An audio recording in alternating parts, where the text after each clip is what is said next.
박원순 서울시장이 요즘 들어서 인터뷰라든가 언론에 자주 나타나고 있습니다. 여러분 제가 아까 초기에 말씀드린 대로 서울시장의 마인드를 읽어라. 왜 그러냐?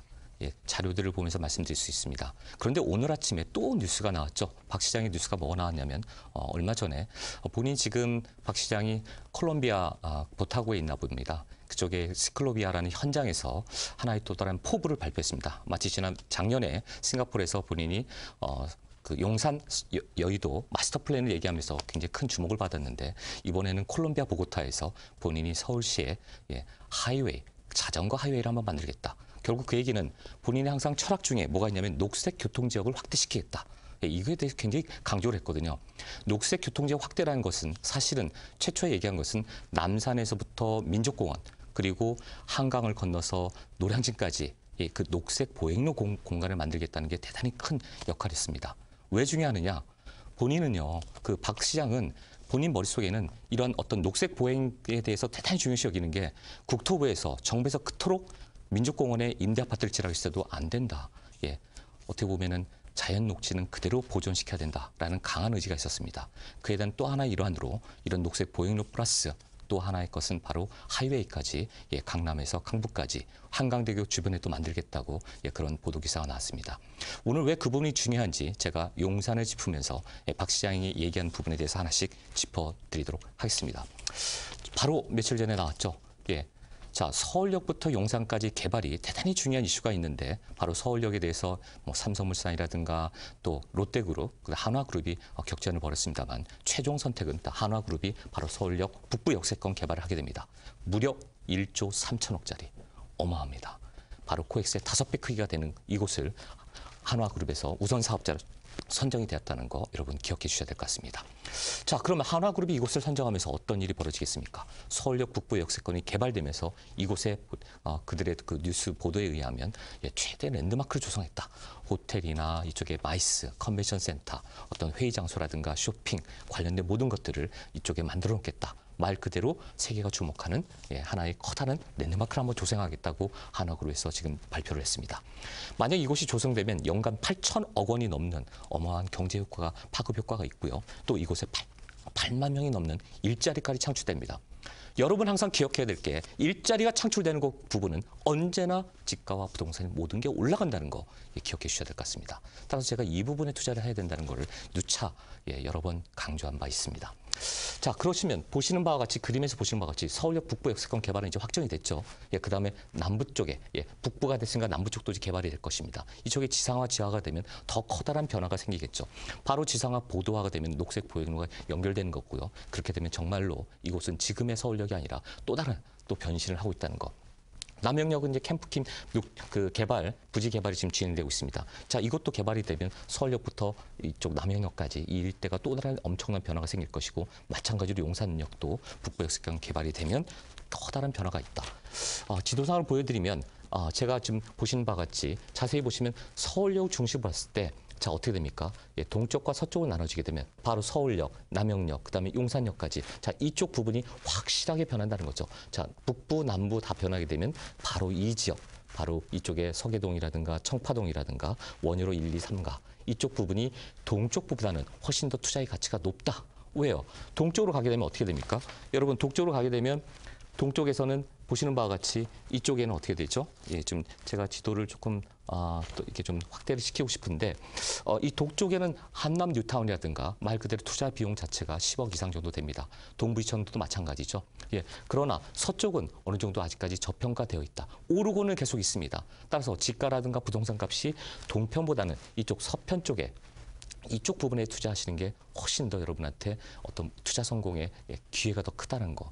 어느 지역에 어떻게 해야 될지는 제가 세미나 시간 때 상당히 상세하게 하나씩 짚어드리면서 설명해 드리겠습니다. 세미나에 참석하시면 이 부분들에 대해서 어느 곳에 해야 되는지 어디가 투자금에 맞는 곳인지 제가 상세히 설명해 드리도록 하겠습니다. 그리고 또 다른 뉴스가 나왔죠. 박원순 서울시장이 지난주에 무슨 발표를 했습니까? 효창공원을 2024년까지 백년공원으로 만들겠다. 자, 민족공원 만드는 것도 대단히 큰 작업이 있지만 이 효창공원도 본인의 하나의 야심작이다라고 곳곳에 뉴스에서 나오고 있습니다. 이것도 마찬가지로 녹색 보행로의 어떤 확장, 어떤 시민들에 대한 어떤 그런 그 그린벨트는 아니지만 공원을 확장하는 것이 본인의 커다란 하나의 야심작이라고 신문에서 이렇게 발표를 하고 있습니다. 말 그대로 현재 있던 곳을 좀 더 확실하게 좀 더 밝혀서 시민들이 찾아올 수 있게끔 쉴 수 있는 그런 공간을 만들겠다는 것입니다. 자, 그럼 제가 아까 보여드린 대로 동편보다는 이 서편이 지금 효창공원이라든가 민족공원이라든가 민족공원을 가운데 두시고 보면은 이쪽 서편이 동편보다는 훨씬 더 투자 가치가 높다는 거 제가 한 번 더 말씀드리고 싶습니다. 금액적인 부분인 거죠. 본인의 맞춤 투자, 내가 얼마를 가지고 있을 때 그쪽이 정말 10억, 12억, 15억이 아니라고 한다면 10억 이하의 금액을 가지고서는 어느 지역이 확실한지는 제가 세미나 때 한 번 더 상세히 설명해 드리도록 하겠습니다. 그 다음 또 박원순 서울시장이 이 얘기를 또 했죠. 바로 며칠 전 얘기입니다. 계속해서 지금 언론에 본인이 이런 것들을 하나씩 용산에 대해서 던지고 있습니다. 청파동 일대 효창공원 개발뿐만 아니라 서울역도 문제지만 용산역 일대 바로 2대 광장을 조사하겠다. 광화문 광장에 이어서 바로 이쪽 용산역 일대 잔디밭이나 대형 야외 극장이라든가 문화공원을 만들겠다고 지금 언론의 뉴스에 보도가 됐습니다. 자, 그렇게 되면 이 공간에 대해서 어마어마한 좀 변화가 생기는 거죠. 지하에는 또 뭘 만들겠다? 지하 2층에는 무려 22,500제곱미터의 광장에 보행로나 상가나 이런 거대 지하 도시를 만들겠다. 이쪽 지하에는 1호선, 4호선, 신분당선까지 연결을 시키고요. 또 이 지하 2층에서는 아모레퍼시픽이라든가 그 주변에 있는 주상 복합 건물들과 모두 연결시켰다. 말 그대로 용산역 지하와 지상이 어마어마한 녹색 공간과 거대 지하 도시가 탄생된다는 겁니다. 지금의 용산보다 더 많은 변화가 있다는 거. 제가 항상 말씀드리죠.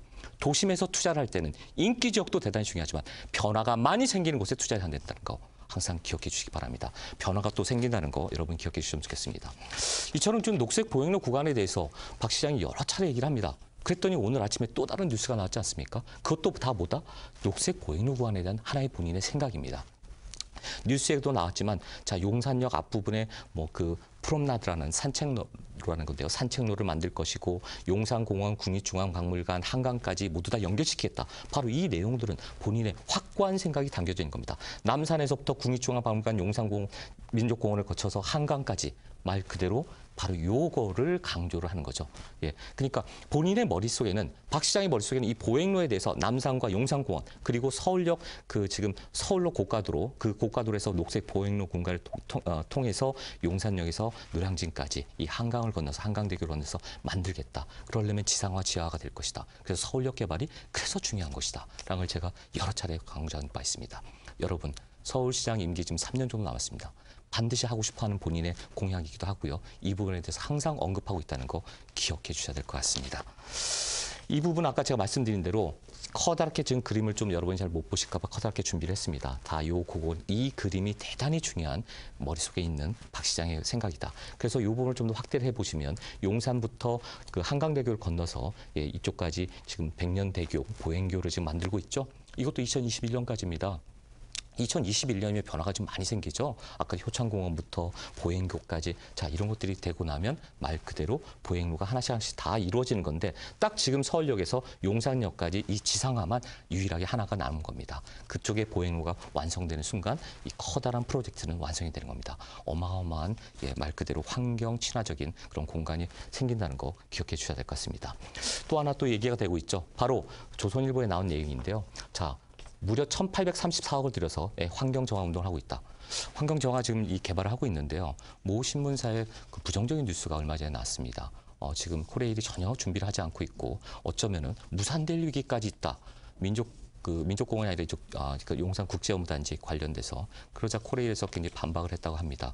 왜 확인도 안 하고 그런 뉴스가 나갔느냐. 말 그대로 그는 한 기자의 개인적인 의견이었을 뿐이다. 환경정화 지금 하고 있고 22년까지 하겠다. 근데 뉴스에는 용산구청이 환경정화를 하라고 시행명령을 내렸는데 안 하고 있다라고 지금 뉴스에 났습니다. 여러분 뉴스를 보더라도 제대로 된 거짓 뉴스가 아닌 제대로 된 뉴스를 보셔야 됩니다. 환경정화 하고 있고요. 어마어마한 사업비를 투자해서 이쪽 용산 개발 역세권 부지에 대해서 하고 있다는 거 기억해 주셨으면 좋겠습니다. 마지막으로 이거 한 가지만 말씀드리고 제 강의를 마칠까 합니다. 박원순 서울시장, 제가 오늘 지금 박 시장의 생각을 읽어라. 서울시장의 생각을 읽어야지만 어느 곳에 투자할지 확실하다. 서울 도심에서도 가장 핫한 곳. 그렇다면 아직은 여러 가지 말들이 나오고 있지만 하나하나 스텝 바이 스텝을 보면 모든 게 지금 하나씩 진행되고 있다는 것을 여러분한테 강조해 드리고 싶습니다. 말 그대로 본인의 주요 공약 사항이라든가 본인이 지금 행하고 있는 여러 가지 진행 사항에 대해서 서울시에서는 계속 뭐 홈페이지라든가 아니면 책자라든가 이런 걸 발표를 해서 얘기를 하고 있습니다. 발표 내용을 보면은 그 서울시장이 주요 관련 공약 사항으로 뭐 공공기관 이전 부지 활용, 이게 바로 삼성동 코엑스를 말씀한 삼성동 GBC를 말하는 거고요. 용산국제문단지 추진 관련된 것도 나와 있습니다. 이런 여러 가지 그 부동산 공약 중에 크게 보면 5가지인데요. 다 잘 되고 있는 부분인 거죠. 도시재생, 정비사업, 재건축 초과이익 환수제, 임대주택, 뭐 가구 공급, 24만 가구 공급. 그러나 항상 말이 많이 나오는 곳은 어디입니까? 바로 여기죠. 강남 강북 균형 발전. 삼성동의 국제업무단지, 강남의 국제업무단지를 하면 삼성동 GBC인데요. 강북의 국제업무단지, 서울역부터 용산개발입니다. 근데 용산개발에 대해서는 계속 지금 안 되고 있으니까 이 부분에 대해서 용산구청장마저도 왜 마스터 플랜 발표를 안 하느냐. 용산 다 준비됐는데 눈치 보지 말고 빨리 발표를 하라라는 식으로 지금 푸시를 하고 있습니다. 제가 왜 그러냐면 자, 서울시장이 얘기했던 부분 중에 강남, 강북의 균형 발전 얘기 많이 하고 있습니다. 강남은 지금 재건축에 온갖 규제를 다 하고 있으면서도 그러면서 본인의 선거 공약 중에 하나였던 강남의 국제업무단지, 바로 삼성동 GBC에 대해서는 착공 허가를 해줬죠.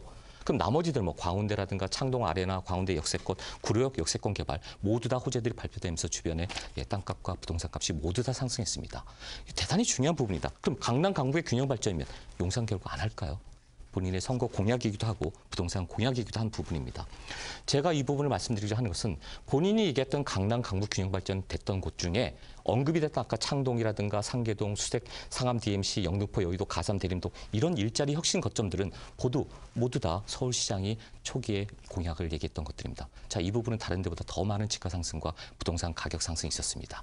마지막 과제, 강남과 강북을 봤을 때 강남의 국제교류 복합단지, 보건사부터 종합운동장까지 이것은 이미 착공 허가가 났고요. 나머지 서울부터 용산까지의 강북의 국제업무단지 바로 더 이상 눈치 볼 때가 아니다. 타임 시기만 남아있다. 언제 발표할지를 그 점을 강조해 드리려고 제가 오늘 박 시장의 생각을 여러 가지를 들으면서 말씀을 드렸습니다. 그리고 마지막 한 가지만 더 말씀드리면 지금 현재 시장에 5주간 계속해서 매매급 수급 지수가 올라가고 있다는 거 기억해 주셔야 될 것 같습니다. 제가 말씀드리고 싶은 거는 바로 이분의 얘기를 한번 제가 언급해드리고 싶습니다. 삶이란 우리 인생 앞에 어떤 일이 생기냐에 따라 결정되는 것이 아니라 우리가 어떤 태도를 취하느냐가 중요하다. 왜 그러느냐? 바로 지금 이 타이밍에 여러분들은 매수를 할 건지 아니면 투자의 관점에서 어떻게 해야 될지 현명하게 선택하고 결정해야 될 시기라는 거. 그러한 현명한 선택 옆에 항상 제가 조언을 드리도록 하겠습니다. 저를 기억해 주십시오.